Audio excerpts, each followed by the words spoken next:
बांग्लादेश के army chief वक़ारुज़्ज़मान की तरफ से जो मीटिंग दी गई थी अपने कोर कमांडर्स के साथ में, एक रूटीन मीटिंग थी। उसमें जो कुछ हो रहा है वो एक रूटीन मिलिट्री अफेयर था, किसी तरीके से वहां पर तख्ता पलट नहीं होने जा रहा है। सवाल ये कि लगातार ये खबरें चल भी रही हैं, सोशल मीडिया पर बहुत ज्यादा ये वायरल भी हो रहा है, क्या बांग्लादेश का नाम बदलने वाला है? और अगर हाँ बदलने वाला है, पीपल्स रिपब्लिक ऑफ बांग्लादेश अभी तक नाम था, उसे पीपल्स डेमोक्रेसी ऑफ बांग्लादेश कहने क्या की अंतर है दोनों में, रिपब्लिक और डेमोक्रेसी?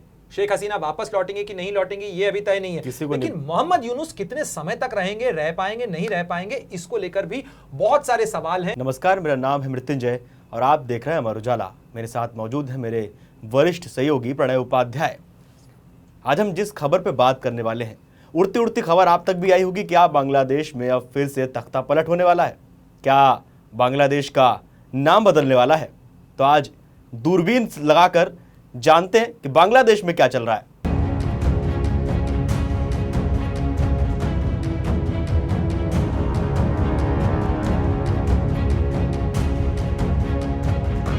प्रणय, क्या लग रहा है दूरबीन से कि बांग्लादेश में क्या चल रहा है? देखिए, बांग्लादेश में देखने के लिए बहुत ज्यादा दूरबीन लगाने की जरूरत नहीं है, क्योंकि बांग्लादेश भारत के इतना नजदीक में है कि बांग्लादेश के तीन तरफ भारत ही है। 4096 किलोमीटर की बॉर्डर हम शेयर करते हैं और बहुत सारी चीजें जो बांग्लादेश में होती हैं उनका असर भारत में भी पड़ता है। छनते छनते सारी खबरें आ ही जाती हैं, लेकिन फिर भी जहां तक तख्ता पलट को लेकर आपका सवाल है, तो तख्ता पलट को लेकर मैं बता दूं कि जो खबरें चल रही थी उस पर खंडन आया है बांग्लादेश की सेना की तरफ से, और कहा गया है कि बांग्लादेश के आर्मी चीफ वक़ारुज़्ज़मान की तरफ से जो मीटिंग दी गई थी अपने कोर कमांडर्स के साथ में, एक रूटीन मीटिंग थी। उसमें जो कुछ हो रहा है वो एक रूटीन मिलिट्री अफेयर था, किसी तरीके से वहां पर तख्ता पलट नहीं होने जा रहा है। लेकिन वहां पर चल कुछ जरूर रहा है, क्योंकि जिस तरीके की उथल पुथल चल रही है वहां पर, देखिए, मोहम्मद यूनुस की सरकार ने अभी तक चुनाव नहीं करवाया। चुनाव कब कराएंगे उसके लिए कहा जा रहा है कि हो सकता है दिसंबर 2025 में हो सकता है कि 2026 के मध्य तक हो, यानी करीब करीब 6 महीने तक का वक्त जो है वो उसके अंदर लग सकता है। उसके साथ साथ यहां पर बहुत सारे बदलाव जो हैं वो बांग्लादेश के अंदर देखने को मिल रहे हैं, और कहीं ना कहीं कोई ना कोई टेंशन जो है वो बांग्लादेश के आर्मी चीफ और चीफ एडवाइजर मोहम्मद यूनुस के बीच में चल रहा है। ये बात हम क्यों कह रहे हैं? क्योंकि हाल ही में जो वक़ारुज़्ज़मान है, जो कि आर्मी चीफ है बांग्लादेश के, उनकी तरफ से कुछ बातें आई थी सामने, जो बांग्लादेश के मीडिया में भी काफी रिपोर्ट हुई, जिसके अंदर कहा जा रहा था कि बांग्लादेश की लॉ एंड ऑर्डर सिचुएशन को लेकर वो चिंतित है। जिस तरीके से हमले हो रहे हैं, जिस तरीके से अपराध का ग्राफ बढ़ रहा है, वो सारी चीजें अच्छे इंडिकेटर नहीं दे रहे हैं। साथ ही सेना की तरफ से, सेना के अधिकारियों की तरफ से बांग्लादेश के मीडिया के अंदर खबरें आई कि बांग्लादेश के अंदर जल्द चुनाव कराए जाने चाहिए। जल्द चुनाव कराने की बात बांग्लादेश की फौज क्यों कह रही है? कहीं ना कहीं संदेश और जो इशारा है वो मोहम्मद यूनुस के लिए है। मोहम्मद यूनुस अच्छी तरीके से जानते हैं कि इस समय जिस कुर्सी के ऊपर वो बैठे हुए हैं ना, उस कुर्सी की जो टांगे हैं वो फौज ही पकड़े हुए हैं। फौज की तरफ से अगर जरा सा भी वो कुर्सी हिलाई गई तो बांग्लादेश जो है वो इस समय कम से कम मोहम्मद यूनुस का जो पूरा निजाम है वो तो उलट हो सकता है, गिर जाएगा। साथ ही बांग्लादेश के अंदर पिछले कुछ समय के अंदर काफी बदलाव हुए हैं। मोहम्मद यूनुस जो हैं उन्होंने कमीशंस बनाए थे बहुत सारे। वो ये कह रहे हैं कि भाई नया चुनाव कराने से पहले बहुत सारे बदलाव करने जरूरी होंगे। जिस बदलाव का जिक्र आपने किया, एक बड़ा रोचक बदलाव जिसकी सिफारिश आई है, ये अली रियाज है। अली रियाज जो है वो अमेरिका से पढ़कर लगभग उसी तरीके से अमेरिकी प्रभावित माने जाते हैं जैसे कि मोहम्मद यूनुस माने जाते हैं। इलिनॉय यूनिवर्सिटी के अंदर ये पढ़ाते थे और वहां से इन्हें बांग्लादेश के कॉन्स्टिट्यूशनल रिफॉर्म कमीशन का अध्यक्ष बनाया गया था। उन्होंने अपनी एक पूरी रिपोर्ट दी है। ये कॉन्स्टिट्यूशन रिफॉर्म कमीशन जो है, इसके अलावा पुलिस रिफॉर्म कमीशन, बहुत सारे रिफॉर्म कमीशन बनाए गए थे। मोहम्मद यूनुस को जो उन्होंने रिपोर्ट भेजी है, उस रिपोर्ट के अंदर बड़ी इंटरेस्टिंग चीज है, और इसके अंदर जो है बांग्लादेश का नाम बदलने को लेकर भी चर्चा चल रही है। बिल्कुल, सवाल ये कि लगातार ये खबरें चल भी रही हैं, सोशल मीडिया पर बहुत ज्यादा ये वायरल भी हो रहा है, क्या बांग्लादेश का नाम बदलने वाला है? और अगर हाँ बदलने वाला है तो क्या नाम हो सकता है बांग्लादेश का, और बदलने के पीछे कारण क्या है? देखिए, ये है आइडियोलॉजिकल बैटल, और इस आइडियोलॉजिकल बैटल के अंदर अगस्त में, जुलाई अगस्त के अंदर जिस तरीके से तख्ता पलट हुआ, शेख हसीना को हटाया गया, शेख हसीना के बाद में जो छात्र आंदोलन था जिसको लेकर बाद में पता चला कि वो पूरी तरीके से एक ऑर्केस्ट्रेटेड कू था जिसके अंदर तख्ता पलट किया गया। हालांकि उसे छात्र आंदोलन या उसे बांग्लादेश की दूसरी क्रांति कहा जा रहा है, और यही क्रांति दिखाने की कोशिश हो रही है, और उसकी तुलना की जा रही है 1971 के अंदर पूर्वी पाकिस्तान में बांग्लादेश की आजादी के लिए पाकिस्तान, पश्चिमी पाकिस्तान के साथ जो लड़ाई हुई थी उससे तुलना करते हुए कहा जा रहा है। यहां पर ये देखिए, जो रिफॉर्म कमीशन है उसने क्या कहा है People's War in the War of Independence 1971 and high ideals of democracy and non-discrimination that united us against the fascist regime in 2024। यानी 1971 और 2024 को एक जैसा जोड़कर दिखाने की कोशिश हो रही है। साथ ही नई पार्टी बनी है। वो जो छात्र राजनीति के अंदर लोग आए थे, जो छात्र थे, उन्होंने एक सिटीजन नेशनलिस्ट पार्टी बनाई है, सीएनपी। वो ये कह रही है कि आवामी लीग, शेख हसीना की पार्टी को हम लड़ने ही नहीं देंगे चुनाव के अंदर जब तक कि उनका ट्रायल नहीं हो जाता है, जब तक कि सारी चीजें। यहां पर बहुत उथल पुथल बांग्लादेश के अंदर इस समय देखने को मिल रही है। साथ ही ये क्या कह रहे हैं, the commission recommends the following preamble to the constitution. संविधान की जो प्रस्तावना होती है, भारत के संविधान की जो प्रस्तावना है, उस पर आज भी बहस होती है कि उस समय इमरजेंसी के समय जो शब्द जोड़े गए वो क्यों जोड़े गए। मूल प्रस्तावना थी, प्रस्तावना किसी भी संविधान की मूल आत्मा होती है, मूल आत्मा के अंदर बदलाव नहीं किए जाते हैं। यहां पर ये जो सारी बहस चल रही है, और आप देखिए कि यहां जो बदलाव करने की कोशिश की जा रही है, सबसे पहले तो जो आपने सवाल पूछा कि भाई नाम बदलने की जो बात हो रही है, तो नाम बदलेगा क्या, क्या नाम हो जाएगा? अब बांग्लादेश के बाद अब क्या नाम हो सकता है? नाम बांग्लादेशी रहेगा, यानी आप हम जिसे कहेंगे वो बांग्लादेशी कहलाएगा। उसके साथ ही जैसे रिपब्लिक ऑफ इंडिया हम कहते हैं, भारत का जो ऑफिशियल नाम है, आधिकारिक नाम जो यूएन के अंदर जाता है, उसी तरीके से पीपल्स रिपब्लिक ऑफ बांग्लादेश अभी तक नाम था, उसे पीपल्स डेमोक्रेसी ऑफ बांग्लादेश कहने की क्या अंतर है दोनों में, रिपब्लिक और डेमोक्रेसी? अगर आपने पॉलिटिकल साइंस में पढ़ा हो तो पॉलिटिकल साइंस के अंदर ये जो नॉमेनक्लेचर है, रिपब्लिक जो है जिसके अंदर पीपल्स रिप्रेजेंटेशन के आधार पर, चुनावों के आधार पर सत्ता जो है वो चलाई जाती है, और वो रिपब्लिक का जो मॉडल है यहां उसकी बात हो रही है। पीपल्स डेमोक्रेसी की जो बात होती है, यानी पीपल्स डेमोक्रेसी के अंदर दोनों में ही क्रांति की अवधारणा है, लेकिन जो सोशलिस्ट मॉडल है उस सोशलिस्ट मॉडल का आधार पीपल्स डेमोक्रेसी में ज्यादा है। साथ ही एक अंतरिम नाम होता है, यानी एक नया सिस्टम आने तक इस पीपल्स डेमोक्रेसी को रखा जाएगा, उसके बाद इस नाम के अंदर जो है आगे हो सकता है कि कुछ और बदलाव हो।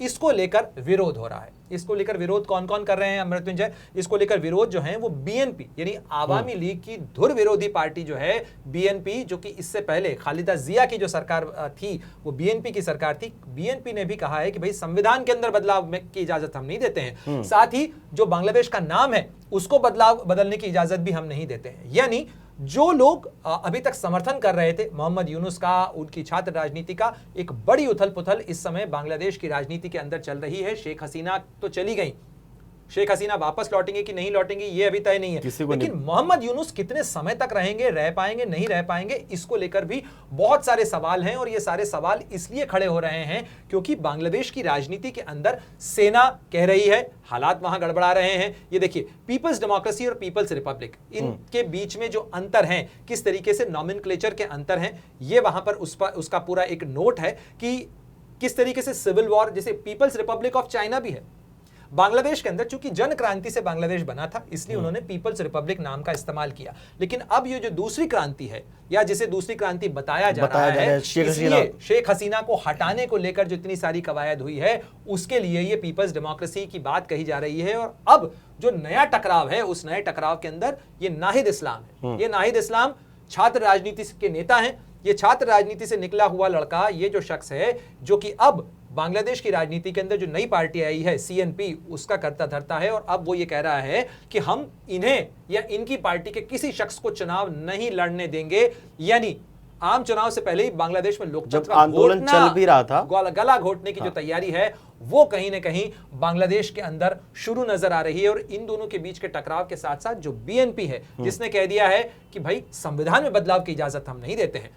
अब देखिए बांग्लादेश के अंदर हो क्या रहा है, एक तरफ अपराध बढ़ता जा रहा है, एक तरफ जमात जैसी पार्टी कह रही है बांग्लादेश के अंदर कि शरिया का राज होना चाहिए यहां पर, तो और खिलाफत जो कि खलीफा के समय में हुआ करता था उससे कम कुछ भी मंजूर नहीं है, उसको लेकर प्रोटेस्ट हो रहा है। बांग्लादेश के अंदर लॉ एंड ऑर्डर की स्थिति यह है कि अल्पसंख्यकों का, हिंदुओं का, बौद्ध, क्रिश्चियन, इनका तो मुद्दा आप अलग हटा ही दीजिए, इनकी स्थिति तो पहले से ही खराब थी, इस घटना के बाद में और उसके अंदर गिरावट आई है। लेकिन उसके बावजूद चोरी की घटनाएं बढ़ी हैं, पुलिस थानों के ऊपर हमलों की घटनाएं बढ़ी हैं। बांग्लादेश के अंदर जो कानूनी अव्यवस्था है, लॉलेसनेस है, उसके अंदर काफी इजाफा हुआ है। और इसको लेकर आप हम नहीं कह रहे हैं, इसको लेकर जो चिंता है वो बांग्लादेश के अंदर पुलिस एजेंसी से लेकर सेना भी जता रही है कि भाई बांग्लादेश आखिर किस तरफ जा रहा है। बांग्लादेश में जो सेना है, जो पुलिस का तंत्र है, वो भी इस चीज को लेकर चिंतित है कि ये अपराध का ग्राफ आखिर इतना तेजी से ऊपर क्यों जा रहा है। तो आप सोचिए, जो अपराध रोकने, लॉ एंड ऑर्डर को संभालने वाले लोग हैं, वही इस समय फिक्रमंद नजर आ रहे हैं कि आखिर लॉ एंड ऑर्डर को संभालें कैसे। बिल्कुल, और ये जो बदलाव की बात हो रही है, जिस तरह से उनके यूनुस के समर्थक ही कह रहे हैं उनके खिलाफ चले गए, भाई नाम नहीं बदलने देंगे,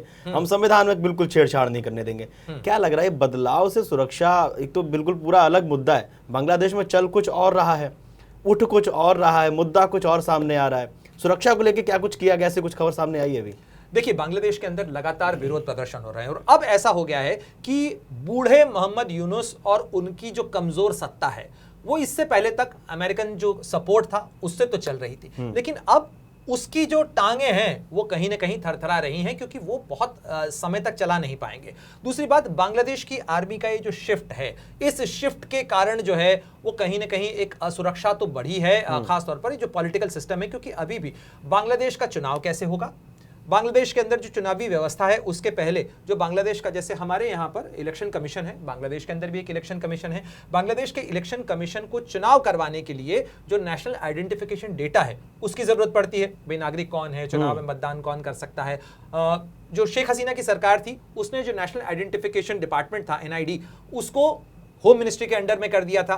अब मांग हो रही है कि नहीं, उसको इलेक्शन कमीशन के पास ही रखा जाए, वापस उसको रिस्टोर किया जाए और उसके अंदर जो है कई महत्वपूर्ण बदलाव किए जाने हैं, इलेक्शन कमीशन के रिफॉर्म होने हैं। इन तमाम रिफॉर्म्स के बीच में एक तरफ पार्टियां आपस में झगड़ रही हैं, उलझ रही हैं, दूसरी तरफ अपराध का ग्राफ बढ़ रहा है। कई जो कट्टरपंथी दल हैं वो कह रहे हैं कि भैया राज अगर बदल ही रहा है तो ये नाम वाम क्या बदलना, हम तो खिलाफत रखेंगे, हम तो बांग्लादेश के अंदर पूर्ण, जब इस्लामिक गणराज्य है, जब इस्लामिक सत्ता यहां पर चलती है तो यहां पर तो खिलाफत होनी चाहिए। तो हम वहां पर उस तरीके से, और बाकायदा वो आपने प्रोटेस्ट देखे होंगे कि वो तो कह रहे हैं कि हमने तो करीब 100 साल इंतजार, 100 साल के करीब हमने इंतजार किया है, यानी ऑटोमन साम्राज्य में जो खिलाफत थी उस खलीफा जैसा राज जो है वो बांग्लादेश के अंदर होना चाहिए, वो हमें वापस से चाहिए। तो इस समय बांग्लादेश के अंदर बहुत सारी उथल पुथल हो रही है और हम ये सारी बात क्यों कर रहे हैं? ये जो लाल रेखा आप देख रहे हैं, दरअसल भारत की चिंता इसलिए है क्योंकि बांग्लादेश से एक तो बहुत बड़ी संख्या में भारत के अंदर जो है बांग्लादेश के लोग आते हैं, बड़ी संख्या के अंदर कुछ लोग वीजा लेके आते हैं, कुछ लोग जो हैं वो बॉर्डर पार करके आते हैं, अवैध रूप से आते हैं, लगातार कार्रवाई चल भी रही है। भारत का मिजोरम बांग्लादेश से लगा हुआ है, भारत का त्रिपुरा बांग्लादेश से लगा हुआ है, भारत का मणिपुर यहां से नजदीक है, मेघालय की सीमा जो है वो बांग्लादेश से लगती है। इसके अलावा आप देखिए पश्चिम बंगाल की जो सीमा है वो लगती है, इसके अलावा जो बिहार है उसकी सीमा बांग्लादेश से लगती है। तो आप देखिए पश्चिम बंगाल, ये देखिए यहां पर अब इतना बड़ा जो इलाका है, यहाँ पर बिहार चूंकि नज़दीक में पड़ता है यहाँ से, इसके अलावा जो आप देखिए यहाँ बिहार की जो सीमाएं हैं वो लगती हैं, ये पश्चिम बंगाल है, ये पश्चिम बंगाल की सीमा जो है वो बांग्लादेश से लगती है। तो ये कई राज्य ऐसे हैं, यहाँ तक कि अगर आप देखें झारखंड के अंदर भी आपको, ये झारखंड है और यहाँ पर एक कॉरिडोर बनता है। हाल ही में आपने देखा होगा, खासतौर पर इस इलाके के अंदर रोहिंग्या बड़ी संख्या में थे, हाँ। उनको लेकर वहां पर डेमोग्राफी के चेंज को लेकर ये बड़ी जो उथल पुथल भारत के अंदर देखने को मिलती है कई राज्यों के अंदर कि बांग्लादेशी आए, यहां पर बस गए, इसके कारण कई इलाकों की डेमोग्राफी चेंज हुई। ये सारी चीजें बदौलत बांग्लादेश है, बांग्लादेश के अंदर अस्थिरता होती है तो उसका असर भारत पर भी पड़ता है और भारत के अंदर भी जो है कई डायनामिक चेंज होते हैं। इसलिए बांग्लादेश के होने वाली राजनीतिक उथल पुथल का असर भारत पर पड़ता है और इसीलिए हम इस मामले को लेकर चर्चा कर रहे हैं। सवाल पड़ोसियों का, बांग्लादेश के पड़ोसी पाकिस्तान की अगर बात की जाए, भारत की बात की जाए, अमेरिका का नाम आपने लिया ही था, क्या लग रहा है? अमेरिका को लेकर आपको एक रोचक चीज बताऊंगा क्योंकि अमेरिका क्या सोच रहा है और बदला हुआ अमेरिका, ट्रंप का अमेरिका बांग्लादेश को लेकर क्या सोच रहा है। बिल्कुल, मैं भारत, पाकिस्तान और बांग्लादेश ये तीनों का जो ट्रायंगल है इस पे सवाल करूंगा और अमेरिका पे भी आ रहा हूं। पहले तो भारत, पाकिस्तान और बांग्लादेश में जिस तरह की उथल पुथल मची हुई है, पाकिस्तान की तरफ से कुछ रिएक्शन क्या कुछ आया है और भारत क्या कुछ कर सकता है इस पे? देखिए, अगस्त 2024, ठीक है, 6 अगस्त 2024 जो है वो तारीख थी जब शेख हसीना जो है वो भारत में आ चुकी थी और उसके बाद बांग्लादेश के अंदर नई जो सत्ता थी वो वहां से सत्ता की करवट हुई, मोहम्मद यूनुस जो है वो अंतरिम वहां पर प्रशासक बने और उसके बाद से बांग्लादेश की राजनीति के अंदर काफी उथल पुथल देखने को मिल रहा है। और इस उथल पुथल में ये जो तीनों इलाके आप देख रहे हैं, यानी भारत, बांग्लादेश और पाकिस्तान, ये इतिहास से जुड़े हुए हैं। बिल्कुल, 1947 से पहले तक तो ये पूरा एक ही देश था। जब आजादी हुई तो ये वेस्ट पाकिस्तान था, ये ईस्ट पाकिस्तान था, लेकिन 1971 के बाद में ये जो है वो बन गया बांग्लादेश और उसके बाद भारत की मदद से ही ये बांग्लादेश वजूद के अंदर आया था। लेकिन अब ये जो नई क्रांति है ना, 1971 के इतिहास को बदलने की एक जबरदस्त कोशिश हो रही है, चाहे शेख मुजीबुर रहमान की मूर्ति गिराने का मामला हो या बांग्लादेश और पाकिस्तान की नई दोस्ती कराने की जो कोशिशें हैं वो चल रही हैं। अब तक 3 बार जो हैं वो शहबाज शरीफ और मोहम्मद यूनुस की मुलाकात हो चुकी है, इन दोनों के बीच में कई बार फोन कॉल हो चुके हैं, बड़ी जबरदस्त डिस्काउंट ऑफर जो हैं वो दिए हैं बांग्लादेश ने पाकिस्तान के लिए। क्या क्या डिस्काउंट दिए पता है आपको? डायरेक्ट फ्लाइट सीधी जा सकती है, जो 1971 से पहले तक कभी नहीं थी। उसके बाद अभी तक 2024 तक, 1971 से लेकर 2024 तक कभी ऐसा नहीं हुआ। डायरेक्ट फ्लाइट पाकिस्तान से बांग्लादेश नहीं आती थी। इसके अलावा सीधे जहाज से कोई सामान पाकिस्तान के पोर्ट से बांग्लादेश नहीं आता था, पहले श्रीलंका जाता था, वहां से दूसरा जहाज जो था उसमें सामान जाता था। यहां तक कि पाकिस्तान के लोग जब बांग्लादेश आते थे तो उनके लिए एक अलग इमिग्रेशन डेस्क होती थी, और शाहजलाल एयरपोर्ट जो है ढाका का, वहां पर एक अलग डेस्क मैंने देखी है जहां पर पाकिस्तानी नागरिक अगर आप हैं तो लिखा हुआ है पाकिस्तान से आने वाले जो नागरिक हैं उनके लिए अलग इमिग्रेशन, अलग स्क्रूटनी, अलग चेक होता था। और केवल नागरिक ही नहीं मृत्युंजय, अगर सामान भी आता था तो उसकी एक्स्ट्रा स्क्रूटनी होती थी। लेकिन अब जो कि मोहम्मद यूनुस पाकिस्तान के साथ दोस्ती बढ़ाना चाहते हैं, उन्होंने सब रियायतें दे दी। उन्होंने कहा नहीं, इसकी कोई जरूरत नहीं है, कोई अलग से स्क्रीनिंग नहीं होगी। जाहिर तौर पर पाकिस्तान भी रेसिप्रोकेट करना चाहता है, वो भी रियायत दिखाना चाहता है। तो पाकिस्तान ने क्या ऑफर दिया है?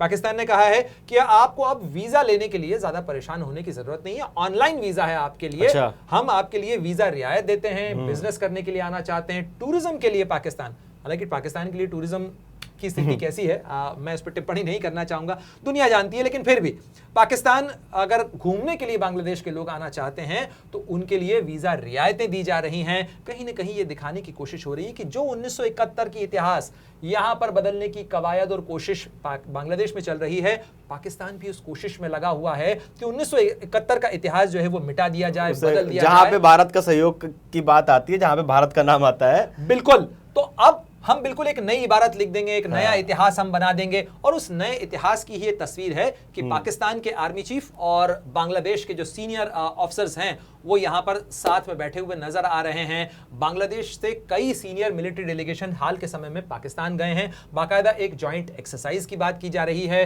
पाकिस्तान से एक मिलिट्री डेलीगेशन जिसके अंदर उनके ISI के लोग भी शामिल थे, वो हाल के समय में ढाका गया था। तो पाकिस्तान और बांग्लादेश के बीच में फौजी स्तर पर दोस्ती कराने की कोशिश की जा रही है। कई लेवल के ऊपर पाकिस्तान और बांग्लादेश की नजदीकी दिखाने की कोशिश, हर तरह से हथियार तक देने की कोशिश हो रही है। पाकिस्तान ने कहा है कि आपको ऑर्डिनेंस शेल चाहिए, हम दे देते हैं आपको। तो ये जो नया बदला हुआ हार्ट चेंज है, दिल का बदलाव है, इस दिल के बदलाव के सहारे चीजें बदल रही हैं। हाँ, इसी पे आ रहे थे ये अमेरिका। बिल्कुल, लेकिन ये सारी चीजें जो बांग्लादेश में हुई उसमें कहीं ना कहीं अमेरिका फैक्टर था। तो अब जब कुछ दिनों पहले जब प्रधानमंत्री मोदी व्हाइट हाउस के अंदर डोनाल्ड ट्रंप से मिलने के लिए गए थे, हाँ, भारतीय पत्रकार ने एक सवाल पूछा जिसमें दोनों नेता वहां पर मौजूद थे कि आखिर बांग्लादेश के अंदर जो कुछ हो रहा है उसको लेकर आपका क्या विचार है। तो जरा सुनिए कि डोनाल्ड ट्रंप क्या कहते हैं बांग्लादेश के इस बदलाव को लेकर, कि आखिर बांग्लादेश के अंदर जो हो रहा है उसको लेकर क्या किया जाना चाहिए। Say about the Bangladesh issue, because we saw and it is evident that how the deep state of United States was involved to regime change during the Biden administration. Then Mohammed Yunus made Junior Soros also. So what is your point of view about the Bangladesh? And what is the role that the deep state played in the situation in Bangladesh? Well, there was no role for our deep state. It was. This is something that the Prime Minister has been working on for a long time and has been worked on for hundreds of years, frankly. I've been reading about it. But I will leave Bangladesh to the Prime Minister. सुन लिया आपने? दो चीजें Donald Trump ने बहुत महत्वपूर्ण कही।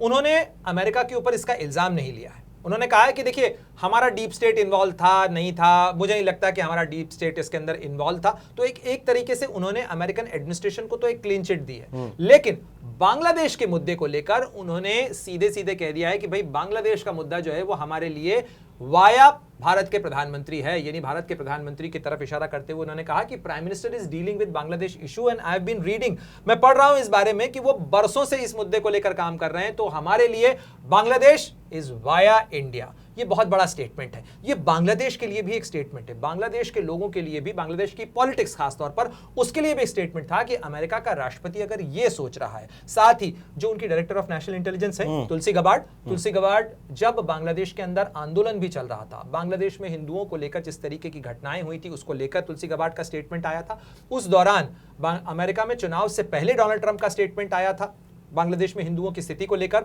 और तुलसी Gabbard कुछ दिनों पहले जब भारत आई थी तब भी यहां पर उन्होंने जो मीडिया इंटरव्यू दिए उसमें भी उन्होंने बांग्लादेश की स्थिति को लेकर टिप्पणी की है। ये सारी चीजें बांग्लादेश की राजनीति, मोहम्मद यूनुस और जो कट्टरपंथी वहां हैं उनके लिए किसी तरीके से बहुत उत्साह के संदेश नहीं देते हैं, और शायद यही कारण है कि अब बांग्लादेश की सेना भी जो है उसके कई अधिकारी और इंक्लूडिंग बांग्लादेश के आर्मी चीफ जो हैं वो ये देख रहे हैं कि कहीं ऐसा तो नहीं कि मोहम्मद यूनुस और इस सत्ता को बचाने की कीमत जो है वो बांग्लादेश को ज्यादा चुकानी पड़ जाए, क्योंकि आफ्टर ऑल ये है तो अंतरिम सरकार ही, इसका कोई चुनाव और निर्वाचन नहीं हुआ है। और जो बात बीएनपी ने कही है, यानी बांग्लादेश के अंदर जो दूसरी पॉलिटिकल पार्टी है, दूसरी सबसे बड़ी पॉलिटिकल पार्टी है, उसकी तरफ से आया हुआ बयान बड़ी बात कहता है, और वो ये कहते हैं कि नाम वाम बदलना तो छोड़िए, पहली बात तो यह है कि बांग्लादेश के संविधान के अंदर बदलाव का अधिकार वो रखता है जो सीधे जनता के द्वारा चुनी गई सरकार है। सरकार बिल्कुल, ये तो किसी तरीके से निर्वाचित सरकार नहीं है। तो एक निर्वाचित सरकार आए, पहले चुनाव हो और चुनाव के बाद में सत्ता बदली जाए, और सत्ता जब बदल जाएगी